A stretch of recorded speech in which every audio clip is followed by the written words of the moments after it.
מה קורה אנשים? ברוכים הבאים לעוד סרטון.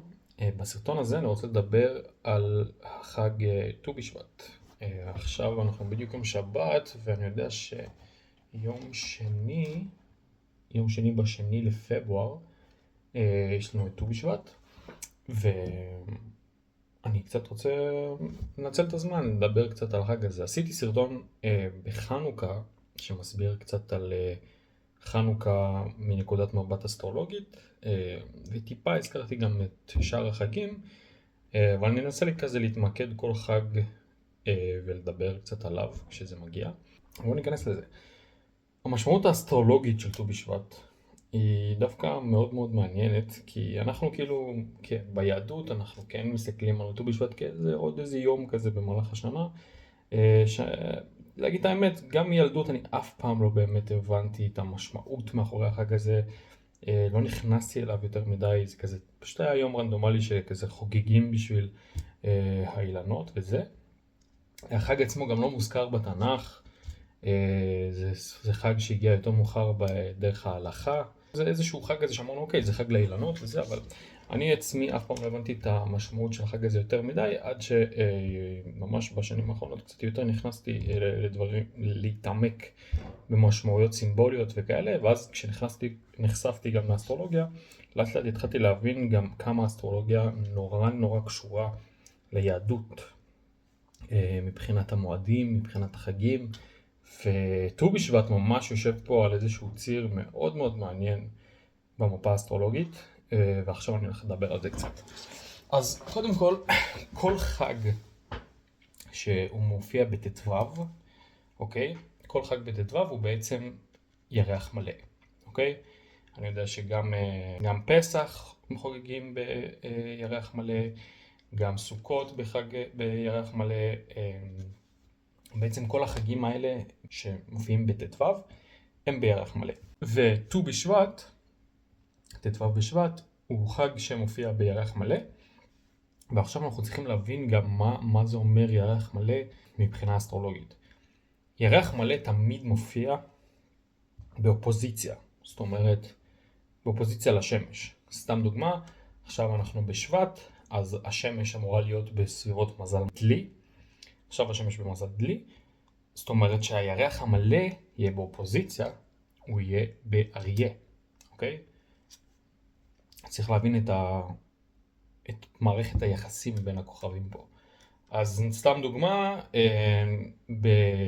בפסח השמש נמצאת בטלה, אבל, כי זה בחודש ניסן, השמש נמצאת בטלה, אבל הירח נמצא במאזניים, אוקיי? וזה ירח מלא במאזניים. אז יש משמעות סימבולית לכל אחד מהדברים האלה. ועכשיו שאנחנו נכנסים לט"ו בשבט, זאת אומרת אנחנו נכנסים לתקופה שבה השמש, החודש הזה, השמש נמצאת במזל דלי, והירח הולך להיות במזל אריה. אז בט"ו בשבט זה הולך להיות ירח מלא במזל אריה. עכשיו, מה הקשר ט"ו בשבט לאילנות? כאילו, מה הקשר? עכשיו, אריה, דלי, מה זה קשור לאילנות? אז בואו, אני אסביר לכם קצת.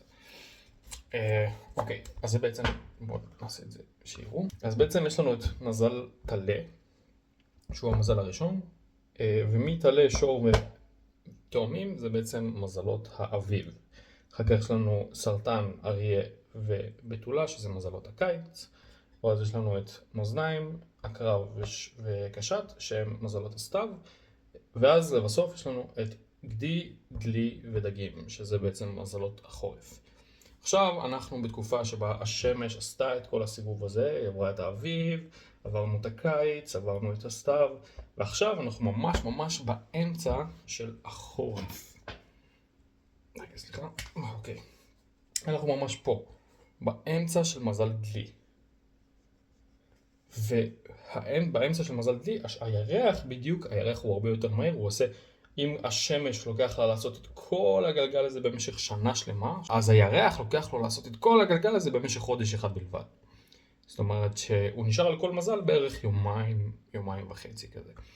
אז עכשיו אנחנו נמצאים שהשמש פה, הירח בחודש הזה עשה את כל זה, והוא הגיע בדיוק עכשיו, הוא מגיע למזל אריה.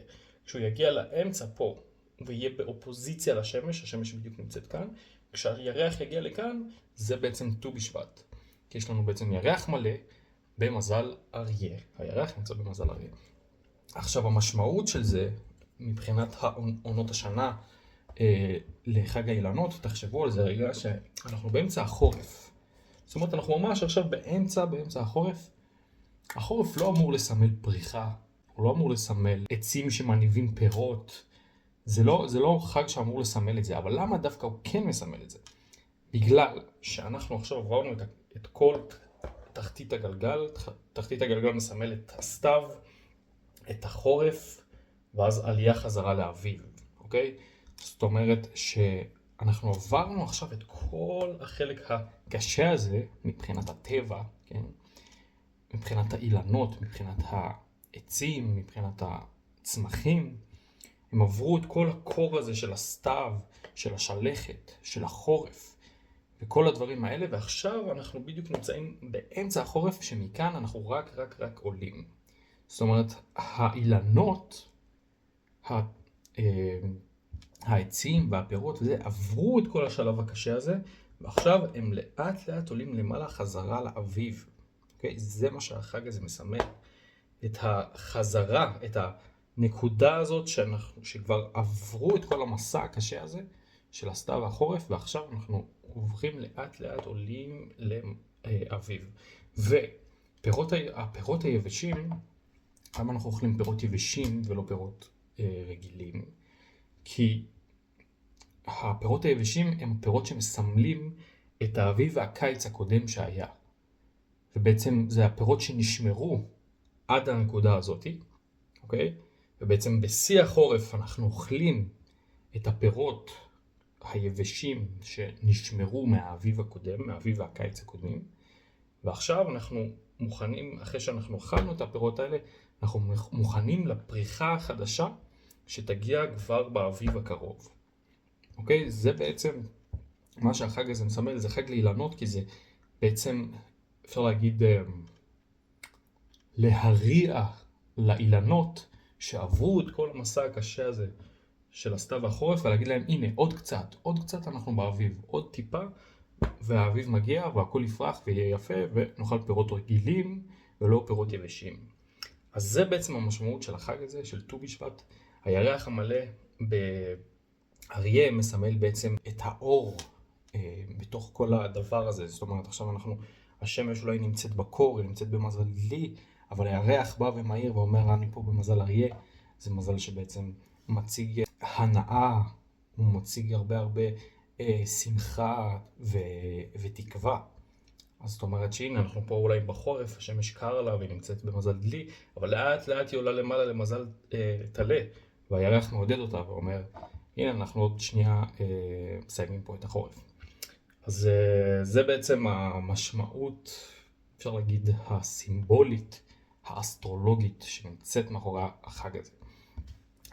אז אני כן בטוח שכל החגים שאנחנו חוגגים, גם ביהדות וגם בכל מיני חגים אחרים, בסופו של דבר נשענים על עונות השנה ועל השמש והירח, וכל אחד בעצם מסמל, כל חג מסמל את המעברים האלה בגלגל המזלות של השמש, של הירח, של הכוכבים בשמיים.